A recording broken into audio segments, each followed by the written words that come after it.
What if someone told you that life on Earth was the product of blind, undirected processes?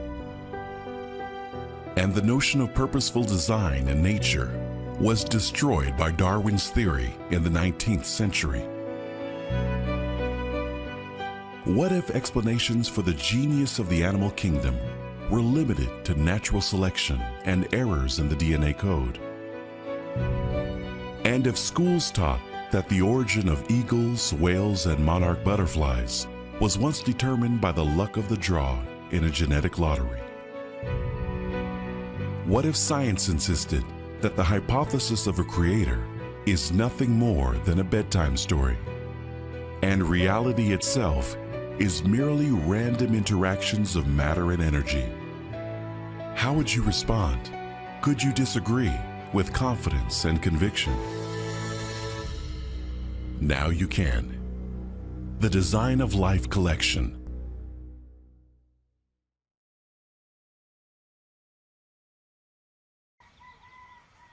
Since Aristotle, scientists have studied the eggs of a chicken to unlock the mysteries of a bird's development from a single cell.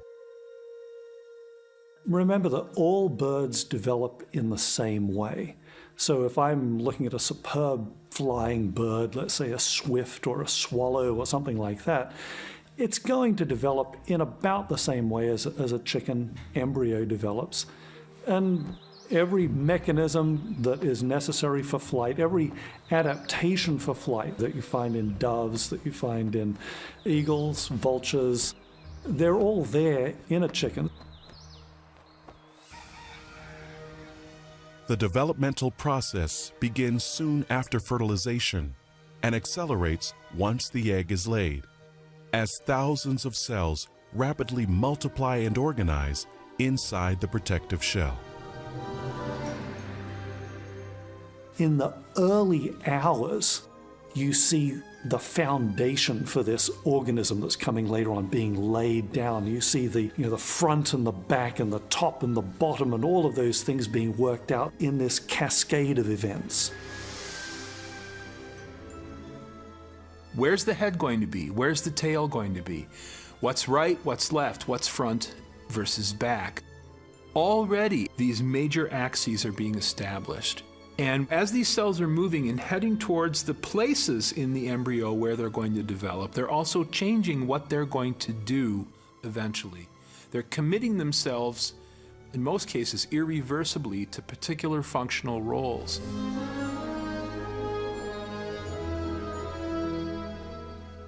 On day 2, the bird's spinal cord, ears, and eyes take shape. Its vascular and circulatory systems are established, and its heart beats for the first time. At hour 46, the head of the embryo starts to arch into the fetal position.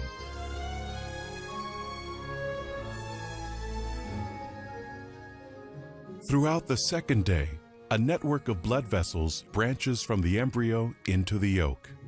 They will transport vital nutrients back to the growing organism. You gotta pay attention to the details. You have genes being switched on and off, interaction, cell communication. It's an elaborate dance. It's like a ballet taking place on a stage with thousands of cast members. All of them doing everything they're supposed to on cue, in the right order, in the right sequence, in the right time. The process itself is so amazing. It transcends anything we know. With the groundwork of major systems and organs now in place, the next 19 days are devoted to the completion of their development.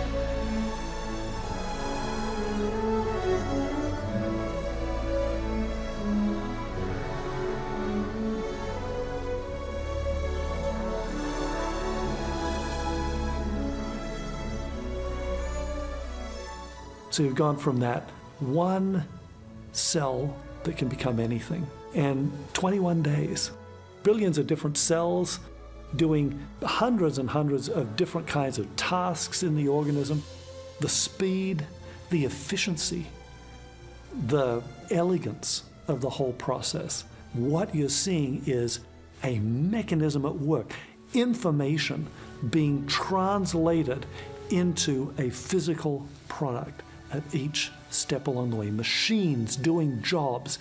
It's absolutely incredible, absolutely incredible.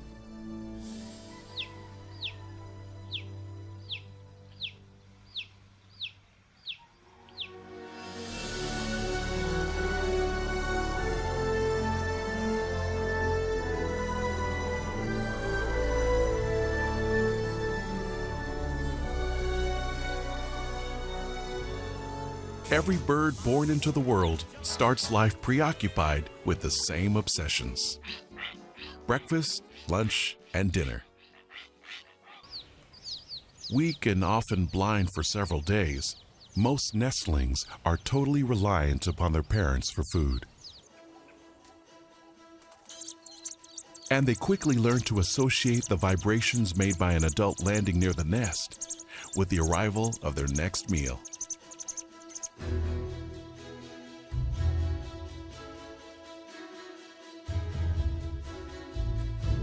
As the young birds grow, their muscles strengthen. Primary feathers fill out and align, and functional wings take shape.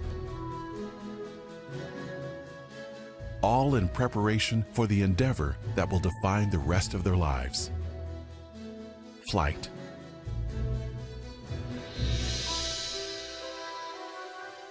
The parents aren't going to feed them forever.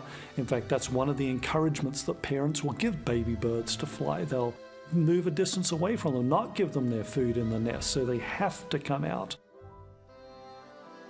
And you'll see baby birds working their way up to this. They'll be standing on the edge of the nest and just getting the feel for what those wings can do for them.